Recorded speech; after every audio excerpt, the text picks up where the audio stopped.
मां ही चवंदुसि त हिन जनम हुन जनम में वचन थो करियां मां जिथे बि हुजां सिंध तुंहिंजो हुजां। ज़ाहिर आहे सिंध जो कल्चर आहे, हर मुल्क जो पंहिंजो कल्चर हूंदो आहे, पोइ हर सूबे जो पंहिंजो कल्चर हूंदो आहे, पोइ हर घर जो पंहिंजो, हर फैमिली जो पंहिंजो कल्चर हूंदो आहे। त कल्चर एक्चुअली हद ही आहे त जॾहिं पाण मज़हब खे डिस्कस कंदा आहियूं त पोइ बि कल्चर विच में ईंदो आहे। सो सिंध जो कल्चर त ज़ाहिर आहे अलाए केतिरो पुराणो आहे, 5000 चवंदा आहियूं पर हिन खां बि वधीक आहे। त कल्चर लाइ ही ज़रूरी आहे त पंहिंजी सुञाणप आहे ऐं अगरि पाण जे घर खे, पंहिंजे ॻोठ खे पाण अगरि मज़बूत करणु चाहियूं था, पंहिंजी सिहत खे, पंहिंजे मुस्तक़बिल खे, त सिंध जे कल्चर खे यादि रखिणो पवंदो ऐं हिन जी जागरता पंहिंजे नज़रनि खे, पंहिंजे ॿारनि खे ॾियणी पवंदी।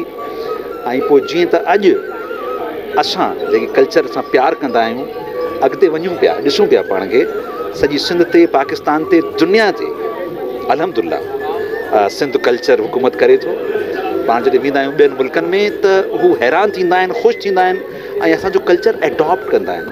त छो न पंहिंजे ॿारनि खे, पंहिंजी फैमिलीअ खे, पंहिंजे दोस्तनि खे पंहिंजी ॿोली ऐं पंहिंजी अजरक, पंहिंजी टोपी, पंहिंजो उथणु वेहणु, पंहिंजी जेकी तहज़ीब आहे उनखे यादि रखूं ऐं कामयाबु थी वञूं। जीअं सिंध।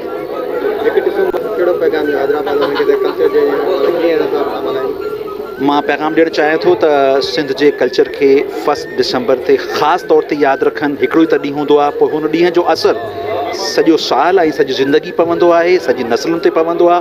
2 दिसंबर अचे त आराम करे वठिजो, पर दिसंबर 1 आहे, हू जिथे जिथे आयो पंहिंजे पंहिंजे ॻोठनि में, रस्तनि में, शहरनि में, हैदराबाद में ख़ासि तौरु मल्हाइजो ताकी हिन जो असरु ज़िंदगी भर रहे।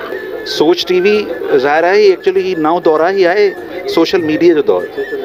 त सोशल मीडिया ते बि सिंधी ॿोली ऐं सिंधी अजरक ऐं सिंधी कल्चर सोच जे करे अॻिते वञे पियो ऐं खोड़ दुआऊं आहिनि। इंशाअल्लाह उमेदूं त ही कामयाबु रहंदो ऐं जिते जिते जेकी ट्रेडिशनल मीडिया आहे नथो पहुचे हुते ही पहुची वेंदो इंशाअल्लाह। दुआऊं आहिनि। सोच जिंदाबाद। नवाज़िश। मां सिंध सिंधू अची सजाई दोस्तों जो अमड़ खीर मनाई।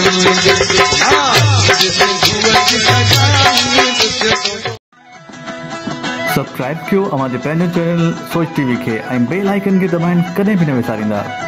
सब्सक्राइब करें आपके अपने चैनल सोच टीवी को और बेल आइकन पर क्लिक करना ना भूलें। Don't forget to subscribe our channel Soch TV and press the bell icon.